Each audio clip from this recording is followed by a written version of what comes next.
Hola! J'espère que vous allez bien. Aujourd'hui, comme vous aurez vu dans le titre sûrement, on se retrouve pour un petit update lecture. Chose que je n'ai pas fait depuis un moment, mais là j'avais envie. J'avais envie de vous parler de ces 3 petites lectures dernièrement que j'ai faites, que vous n'avez pas vu passer forcément dans les vlogs. Et sachant qu'il y a 2 lectures qui sont des lectures en LC, donc vu que je vous en ai parlé, je me suis dit que faire un petit update et donner mon avis dessus, ça serait plutôt cool. Pour spoil et ne pas trop spoil, on va dire, il y a un coup de cœur, une très bonne lecture et une méga déception. Alors, je vous propose de faire du meilleur au pire. On va commencer avec Love on the Braid de Ali Hazelwood chez les éditions Hauteville, que j'ai découvert du coup là très récemment en emprunt à la médiathèque. J'ai vraiment beaucoup. On va y suivre l'histoire de Bee qui va être promue à un poste à la NASA et va être coéquipière avec Levi, qui est autre que son ennemi juré de la fac. Donc évidemment, tout va pas se passer correctement et ça va être très compliqué. Voilà, le résumé, parce que en soi, le résumé est grand comme ça, mais je pense que ça définit bien voilà, ce qui va se passer. On sait pertinemment que, bon, vu la couve, voilà, on n'est pas idiot. Hein. C'était un très bon roman. J'ai vraiment passé un très bon moment, à tel point que là, c'est pour ça que je vous fais l'update là maintenant, parce que cet après-midi, je vais aller chercher son autre roman qui a été traduit, Love Deep Potatoes, aussi parce que j'ai très envie de le découvrir et que j'ai beaucoup aimé. C'est une romance avec des gens de mon âge, donc c'est beaucoup plus facile de se mettre à la place des protagonistes. Et vraiment, j'ai vraiment beaucoup aimé. Lévi, j'avoue, au début, bon, grosse tête de con, vraiment, genre, t'as envie de le baffer. T'as envie de le baffer, même s'il est très grand, très musclé, tout ça, t'as envie de le baffer. Vraiment. Et pour le coup, c'est pas nier notre Bee, notre héroïne principale, n'est pas le genre de femme à se laisser faire, à se laisser porter, tout ça. Elle est plutôt badass, travailleuse. Enfin voilà, c'est dans le milieu scientifique, hein, dans la NASA, tout ça. Donc on va y parler beaucoup de cerveau, de tout ça, de tout ce qui tourne un peu autour de tout ça. Et c'était vraiment très intéressant. Et j'ai trouvé vraiment que cette approche était différente de ce que j'ai pu lire jusqu'à présent. Alors après, je ne lis pas énormément de romances, mais j'avoue avoir beaucoup vu de comédies romantiques en film et tout ça. Mais j'avoue que pour le coup, j'aime vraiment bien. C'était vraiment, je vous ai dit, enfin, j'ai vraiment passé un très bon moment. Il rentrera dans mon top, je pense, de la fin de l'année. Parce que vraiment, à moins que The Love It Petitis soit meilleur, mais voilà, donc maintenant j'ai très hâte qu'il soit traduit. Donc évidemment, je vais me procurer Love on the Brain en édition collector. Je vais essayer de le trouver en édition collector parce que j'ai vu qu'il était encore dispo à certains endroits. Et au moins, je sais que voilà, j'aime bien et que j'aimerais le relire pour voir d'autres choses que je n'avais pas forcément vues avec la fin, tout ça. Donc voilà, et vraiment, je l'ai dévoré, je vous dis, je l'ai terminé enfin les deux dernières 200 pages, je les ai tous dévorés et ça fait 440, un truc comme ça. Ouais, 440 pages dans les environs. Et j'ai vraiment dévoré. Alors le reste, j'ai essayé de lire un peu plus. Mais j'avoue que dès que je pouvais me poser et lire un chapitre, je le faisais. Donc, ou même, ouais, oui, dès que je pouvais me poser, je lisais un chapitre parce que j'avais très envie de retourner dans l'univers. Et c'était fort agréable après une petite panne de lecture en juillet, on va dire. C'était pas vraiment une panne de lecture, mais où je n'ai pas ouvert un bouquin physiquement pendant une semaine ou deux. Ça faisait du bien de retourner dans cet univers. Donc c'est plutôt cool parce que le challenge était glacé m'aura permis de me remettre sur de bonnes jambes. Donc voilà, si vous hésitiez à découvrir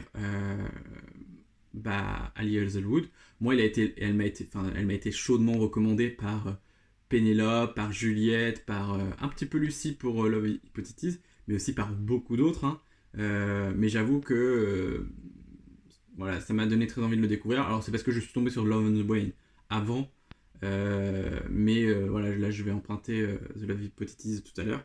Enfin, j'espère, du moins j'espère, parce que du coup j'ai très envie de le lire. C'est pas la même chose, c'est pas la suite, mais voilà, l'écriture de l'autrice est vraiment très addictive. Et puis c'est parfait pour la saison, c'est vraiment une romance. Alors il y a quelques scènes olé olé olé, bien décrites ma foi, bien décrites, mais c'est vraiment, enfin il y en a quelques scènes. Si c'est pas ce que vous aimez, bon, ça va, ça se passe assez vite, enfin ça se passe assez vite, mais il y a quand même quelques-unes, pas énormément, c'est pas tout le résumé du bouquin, mais il y en a quand même quelques-unes. Voilà, faut le savoir si vraiment vous aimez pas ça et que c'est vraiment quelque chose qui vous horripile. Si vous aimez les chats aussi, allez-y, vraiment. Voilà, donc en vrai, petit coup de cœur pour ce livre-ci. Ensuite, nous allons continuer avec un livre que je vous ai présenté dans ma vidéo de lecture commune du mois de juillet. Ce n'est autre que La fin des monstres de Thelma Desta, la trajectoire d'une personne trans. Non, la trajectoire d'une récit d'une trajectoire trans, voilà. Aux éditions La Déferlante. C'est un tout petit roman, enfin tout petit roman, plutôt biographie, plutôt, hein. Ça fait une centaine de pages, il me semble, oui enfin ouais, un peu moins, hein. On est avec les remerciements, avec les statistiques et tout ça. On l'a lu en lecture commune sur Twitch avec Pénélope de la chaîne Plop et de Lucie Lu. Voilà, vu que je vais en parler plusieurs fois dans la vidéo, voilà, mais je vais vous mettre tous les liens des filles dans la description de toute façon.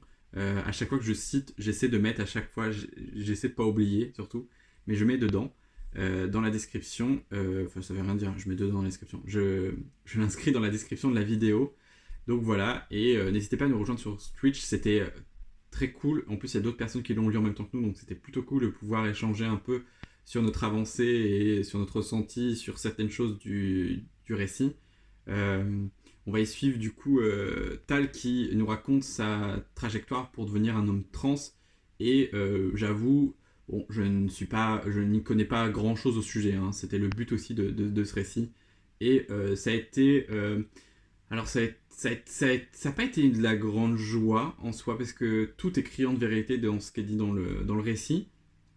Et ça m'a presque mis en colère, parce que j'ai quand même pleuré à un certain moment, parce que c'est vrai que faisant partie de la communauté LGBT, on a un point de vue un peu peut-être différent des hétéros qui sont pas forcément tout le temps dans la commu et qui voient pas forcément tout ce qui se passe. Mais là, j'avoue que d'avoir certains chiffres sur certaines choses, c'était dur à entendre et c'était pas agréable, et ça me met en colère, parce que oui, en 2023, et là ça a été écrit en 2020, hein.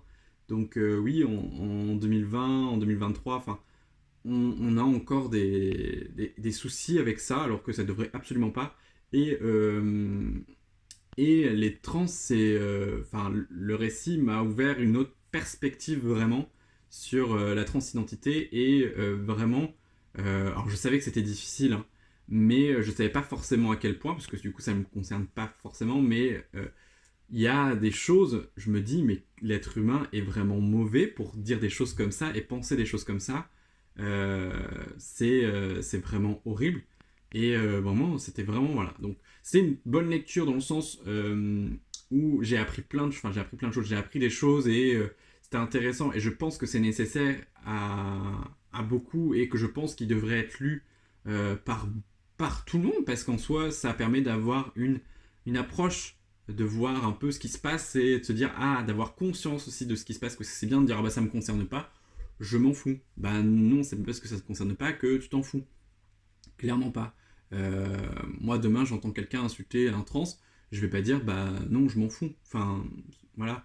Donc, je pense que voilà, c'est nécessaire que tout le monde le lise, et que tout le monde ait un peu un regard un peu là-dessus, et se dise, ok, j'ai conscience de ça, donc peut-être que voilà. L'auteur fait aussi référence à certaines petites maladresses que peuvent avoir certaines personnes, sans être méchant, mais sur des choses que bah, on ne se rend pas compte qu'on demande, et qui peuvent être blessantes ou pas agréables à entendre, ou répétitifs à répondre et tout ça.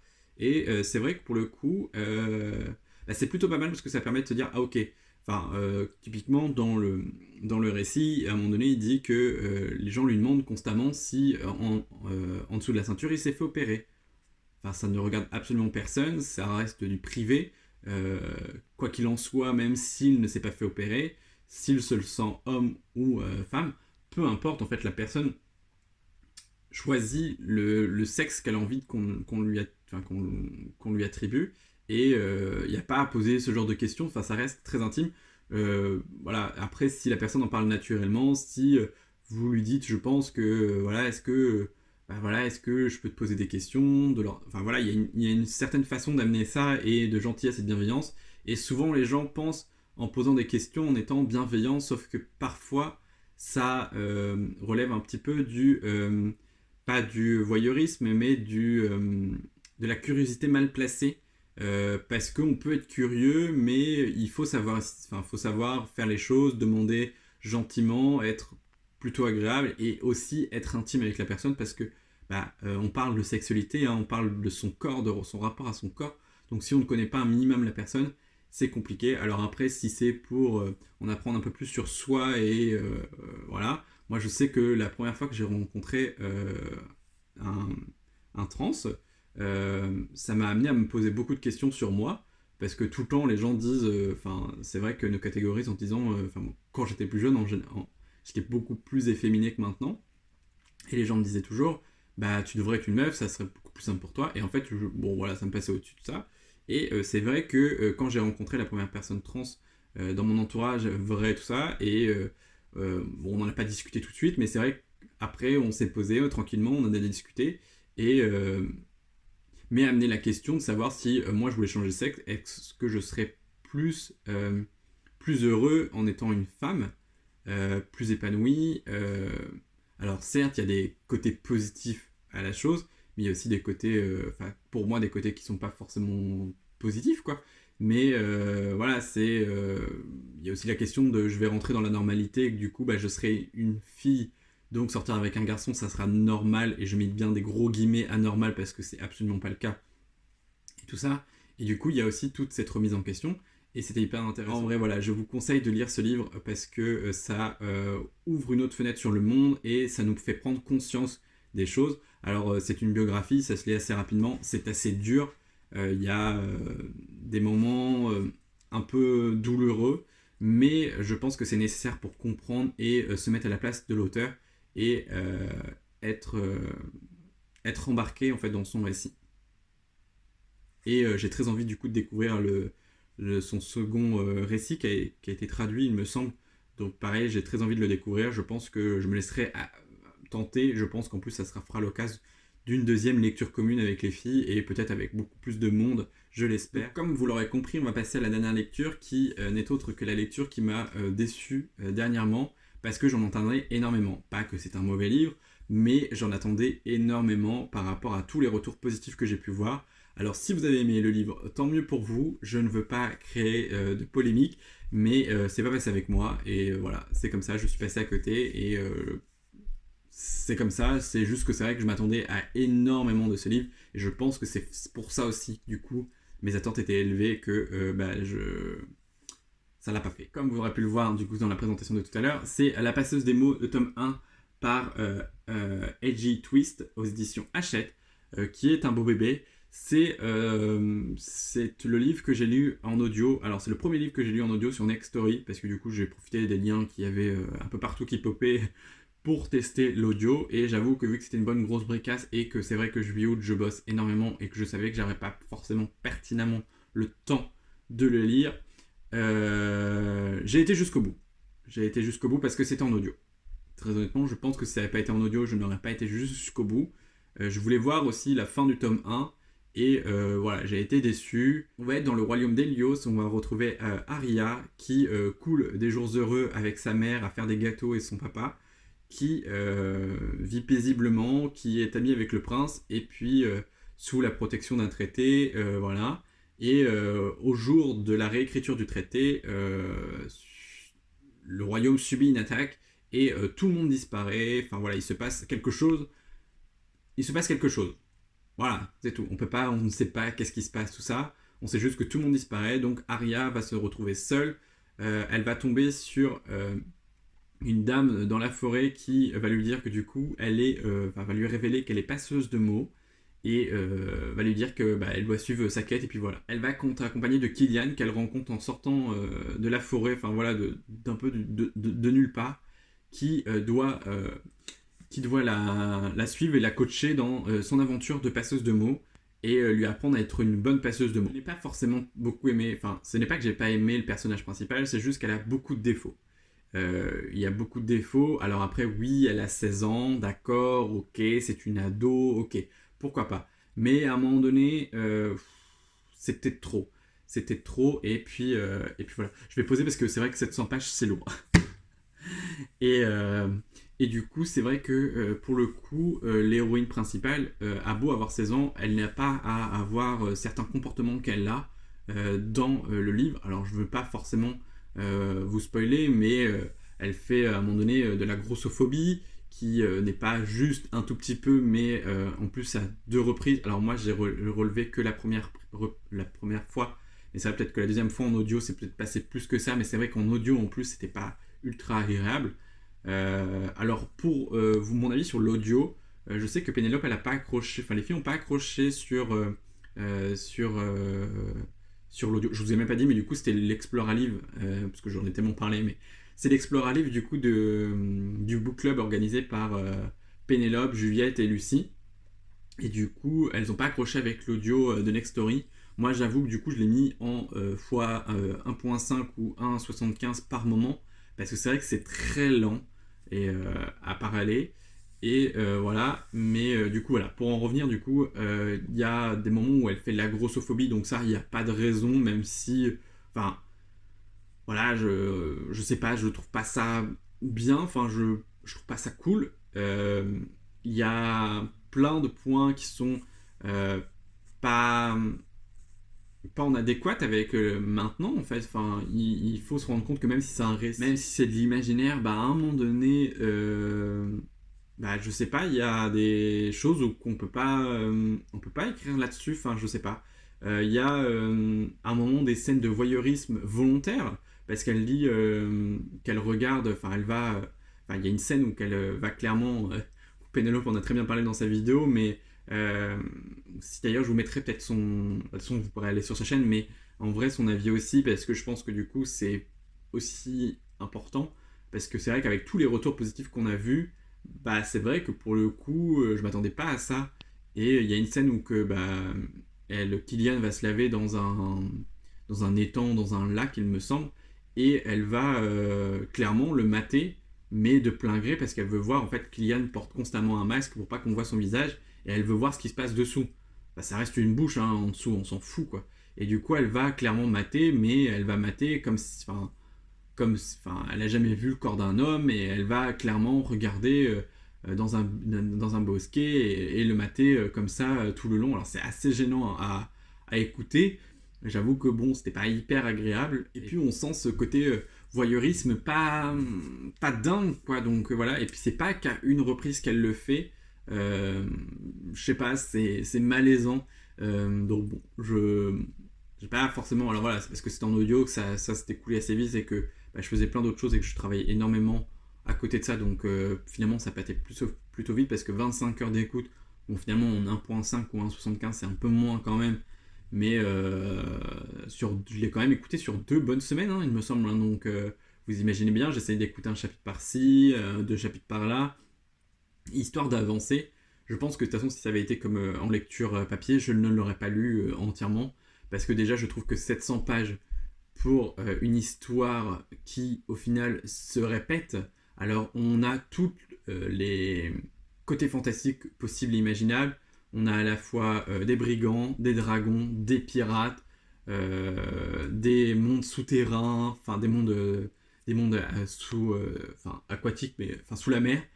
On a tout ce qui est possible de faire dans un milieu de fantasy, tout dans les 700 pages.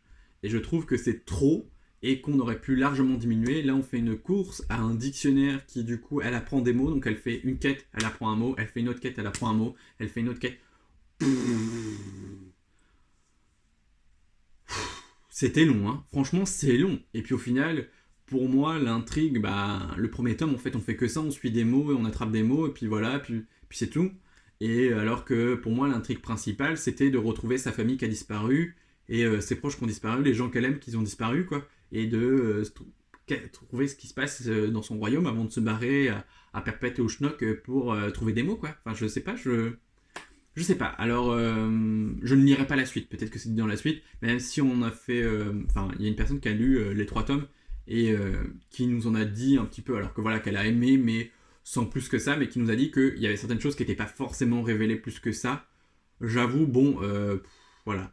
Il n'y a clairement pas de romance à proprement parler avec la protagoniste parce que clairement, bah, elle a 16 ans et que ses, ses copains qui la suivent sont beaucoup plus âgés. Hein, donc ils la prennent, enfin, j'espère, plus pour une petite sœur que pour autre chose. Voilà, elle est jalouse alors qu'elle n'a pas à être jalouse parce que clairement, bah, il n'y a pas d'intérêt. Enfin, je sais pas. Donc voilà, il y a pour moi beaucoup de points négatifs. Après, voilà, il y a beaucoup de points positifs aussi. Hein. On contemple beaucoup de choses. C'est très contemplatif. Il y a. C'est un bel objet livre. C'était vraiment un bel objet livre. Hein. La couverture est sympa. Mais voilà, il y a des bons côtés. Il y a des scènes. Enfin, il y a quand même des bons côtés. Mais j'avoue que je suis peut-être plus passé à côté. Et finalement, j'ai l'impression que les filles aussi. Donc.